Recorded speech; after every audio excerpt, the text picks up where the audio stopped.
আসসালামু আলাইকুম everyone, welcome to IG language training centre. This is Tajbir Hasan. আজকে আমরা কথা বলবো আইএলটিএস স্পিকিং এর তিনটি ব্যাড প্র্যাকটিস নিয়ে, যেটা আপনার স্পিকিং স্কোরকে রিডিউস করার ক্ষেত্রে একটা সিগনিফিকেন্ট ভূমিকা রাখে। এবং আপনি যদি এই তিনটি হ্যাবিট অ্যাভয়েড করতে পারেন, be sure that your score will improve. Now এই হ্যাবিটগুলো কি কি এবং সেগুলো আমরা কিভাবে অ্যাভয়েড করতে পারি, let's talk about that. First of all, আমাদের প্রথম যে ব্যাড হ্যাবিটটি সেটা হচ্ছে trying to use complex ideas. Complex ideas বলতে আপনি আপনার এক্সামিনারকে ইমপ্রেস করার জন্য চেষ্টা করছেন এমন এমন আইডিয়াস নিয়ে আসতে যেটা আসলে এক্সপ্লেইন করা আপনার ভোকাবুলারি দিয়ে খুবই ডিফিকাল্ট। তো এই ধরনের আইডিয়াস যদি আপনি আসলে এক্সপ্লেইন করতে চান, সেক্ষেত্রে আপনার চিন্তা করতে সময় বেশি লাগবে, and eventually it's hour brain, it is the same brain. So আপনি যদি ব্রেইনকে প্যারালালি মাল্টিপল টাস্ক দেন, যে একই দিকে সে হচ্ছে আপনার কনসেপ্টও জেনারেট করবে কমপ্লেক্স, এবং সেটাকে আবার প্রপারলি আর্টিকুলেটেড ওয়েতে এক্সপ্লেইনও করবে, এটা তার জন্য অনেক ডিফিকাল্ট টাস্ক হয়ে যায়। So we have to avoid using complex ideas.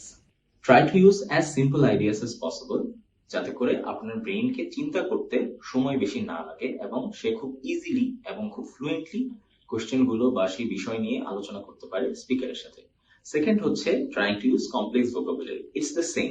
Basically আপনি যে সিম্পল ওয়ার্ডস গুলো জানেন সেগুলোই সাধারণত এনাফ হয় একটা স্পিকিং এক্সামে ভালো স্কোর তোলার জন্য। বাট আপনি যখন শুধুমাত্র এক্সামিনারকে ইমপ্রেস করতে যে অনেক কঠিন কঠিন ওয়ার্ডের সহযোগিতা নিতে চান, অ্যান্ড ইভেন্চুয়ালি যেটা হয়, আপনি সেই ওয়ার্ডগুলোকে অ্যাপ্রোপ্রিয়েটলি ইউজ করতে পারেন না, কারণ আপনি সেই ওয়ার্ডের সাথে ইউজ টু না। শুধুমাত্র আইএলটিএস এক্সামের জন্য আপনি সেই ওয়ার্ডগুলো মুখস্থ করেছেন এবং সেগুলো আপনি এখন অ্যাপ্লাই করার ট্রাই করছেন, যেটা আপনাকে দিয়ে হচ্ছে না। সো এটা আপনার স্কোরকে আরো ড্রেইন করে দিবে, এটা আপনার স্কোরকে আরো কমিয়ে দিবে। তার চেয়ে আপনি যেটা করতে পারেন, আপনি টপিক রিলেটেড কিছু ওয়ার্ড ইউজ করতে পারেন, যেগুলোতে আপনি কমফোর্টেবল এবং আপনি এফোর্টলেসলি চিন্তা ভাবনা করে সেটা ইনপুট করতে পারেন। ফাইনালি, থার্ড ব্যাড হ্যাবিট হচ্ছে trying to use complex grammar. Trying to use complex grammar বলতে আমরা কি বলছি? আসলে আপনার গ্রামার সেটাই ইউজ করা উচিত যেটা আপনার কোশ্চেনের আনসারকে অ্যাপ্রোপ্রিয়েটলি প্রোভাইড করতে হেল্প করে।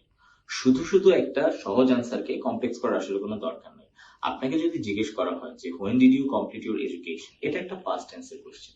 সো আপনি সিম্পলি বলতে পারেন যে I completed my education in the year 2023 or 2021। That is enough.